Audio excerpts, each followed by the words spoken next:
इसका भारतीय वकीलों ने पुरजोर विरोध किया। वकील को छोड़िए ना, जजों को फैसला देने वाले में एक भारतीय जज, उन्होंने विरोध किया कि यह हो ही नहीं सकता, किस संविधान के तहत आप फांसी दे रहे हैं। लेकिन जजों ने अल्टीमेट फांसी दे दिया, अपने पद से इस्तीफा दे दिया। भाड़ में जाए ऐसा जज की नौकरी जब हम किसी भारतीय को नहीं बचा सकते।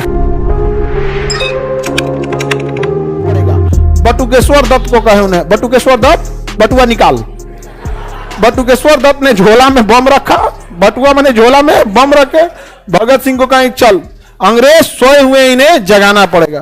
केंद्रीय असेंबली में घुस के लोकसभा जो अध्यक्ष होता है उसके कुर्सी के आगे खाली जगह होता है, उसी पे बम चला दिए। हालांकि किसी की मृत्यु नहीं हुई, बम चला दिए। हाँ, ऐसे अफरा तफरी हो गया। यहाँ पर दूसरा बम चला है, अंग्रेज पुलिस आया, सब कौन है कौन है, हम है, आप बहुते बम है, अभी देख देख ले ले, ले धाए से बम फेंक दिए, उसके हाथ उठा के सरेंडर कर दिया। कहे कि अंग्रेज सोए हुए हैं, इन्हें जगाने के लिए यही रास्ता था। हम इसका विरोध करना चाहते थे कि आपका सड़कों पर विरोध हुआ, आप नहीं सुने, संसद में विरोध हुआ, नहीं सुने, सुनेंगे कैसे आप लोग? यही एक तरीका बचा है। तो भगत सिंह को क्या किया गया? मुकदमा चलाया गया। अब कोई मरा ही नहीं था, मरा तो था ही नहीं। केंद्रीय असेंबली में बम फेंके तो कोई मरा ही नहीं। सैंडर्स एसपी था लाहौर का, समझ में आ गया कि नहीं? पुलिस एसपी ने ही तो आदेश दिया होगा, पुलिस कप्तान था वही सैंडर्स, उसी ने आदेश दिया लाठीचार्ज करने का। अब भगत सिंह ने बम चलाया, कोई मरा ही नहीं, तो फांसी की सजा तो दे नहीं सकते हैं। तो पुलिस ने जबरदस्ती सैंडर्स की हत्या का आरोप लगा दिया, सैंडर्स की हत्या का आरोप लगा दिया कि इसी ने मारा होगा। शक के आधार पर किसी को फांसी नहीं दे सकते।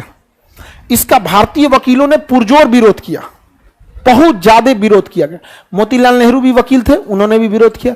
जवाहरलाल नेहरू वकील थे, उन्होंने भी विरोध किया। जिस समय फांसी दिया गया, कांग्रेस के अध्यक्ष उस समय सरदार वल्लभ भाई पटेल थे, वो भी वकील थे, उन्होंने भी विरोध किया। महात्मा गांधी भी वकील थे, उन्होंने भी विरोध किया। यहां पर वकील को छोड़िए ना, जजों को फैसला देने वाले में एक भारतीय जज आगा हैदर खान थे, आगा हैदर खान। उन्होंने विरोध किया कि यह हो ही नहीं सकता, किस संविधान के तहत आप फांसी दे रहे हैं। लेकिन जजों ने अल्टीमेट फांसी दे दिया। आगा हैदर ने अपने पद से इस्तीफा दे दिया। भाड़ में जाए ऐसा जज की नौकरी जब हम किसी भारतीय को नहीं बचा सकते। अब आप बताइए, भगत सिंह की फांसी का जिम्मेदार महात्मा गांधी कैसे?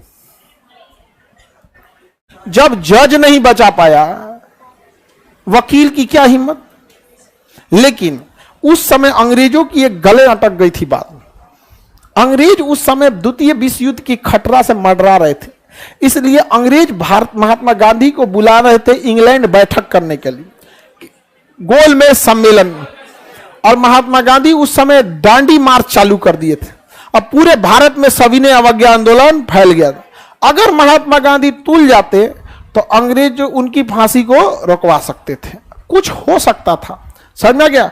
एकमात्र व्यक्ति थे गांधी जो नेगोशिएट करा सकते थे। हालांकि उन्होंने किया भी, लिखित भी दिया इरविन को। इरविन ने कहा भी कि हम राजनीतिक अपराधियों को रिहा कर देंगे।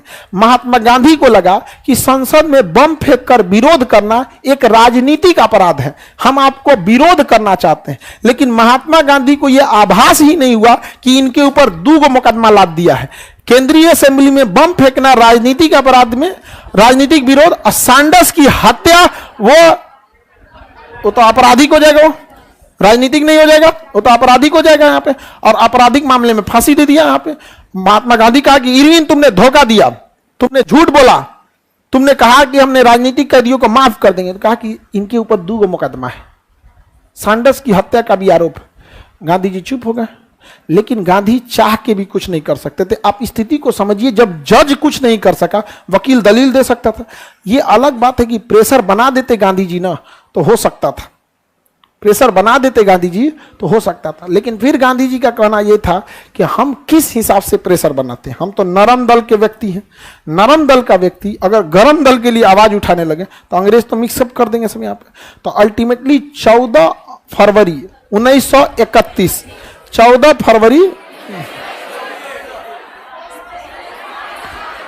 फांसी की सजा सुनाने का डेट अलग है, फांसी देने का डेट अलग है। बीच में हल्ला करने लगता है, हमको लगता है डाउट पूछ रहा है, हल्ला करने लगेगा सब।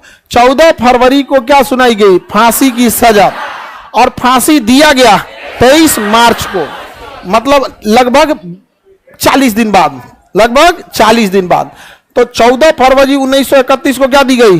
फांसी की सजा सुनाई गई और अल्टीमेटली फांसी दे दी गई 23 मार्च 1931। पूरे भारत में महात्मा गांधी का क्या हुआ था? विरोध हुआ था कि ये गांधी ने क्या किया, नहीं बचाया। यहां पर समझ में आ गया कि नहीं है? क्या गांधी जी को बुलेट प्रूफ गाड़ी दिया सब अंग्रेज सब, इनको कुछ हो ना जाए। पूरा भारत विरोध कर दिया था भगत सिंह का। आज भी भगत सिंह जो था, आप भगत सिंह को शहीद नहीं मानता है। आरटीआई के द्वारा एक व्यक्ति ने पूछा था क्या भगत सिंह शहीद हैं, तो उसको आरटीआई के जवाब में आया था कि भगत सिंह शहीद का दर्जा नहीं दिया गया, जबकि भगत सिंह को शहीद आजम कहा जाता है। वाह रे भाई वाह, शहीद आजम को शहीद का दर्जा नहीं। धन्य है प्रभु भारत भाग्य विधाता।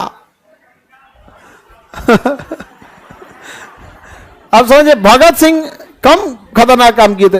2-4 को एसपी इंजन मारा जाता था तो काम है खत्म हो जाता है। यहाँ पे भारतीयों ने उस समय ना थोड़ा सा डरा धमका देते थे सब भारतीयों को, इस वजह से। और जो ज्यादा कूदता, जैसे हम अगर रहते ना तो अंग्रेज हमको भी निपटाते सब, नहीं समझे? अरे यही भड़काता है मौलवी अहमदुल्ला की तरह, हमको भी क्या करता सब, निपटाता सब। लेकिन तब तक हम बहुतों को भड़का चुके रहते हैं, नहीं समझे? तब तक तो हम बहुत लोग को आग लगा चुके रहते हैं। उस समय हम लोग रहते लोग ना तो ऐसे छोड़े रहते हैं। अंग्रेजों का बाहर निकलना परेशान कर देते।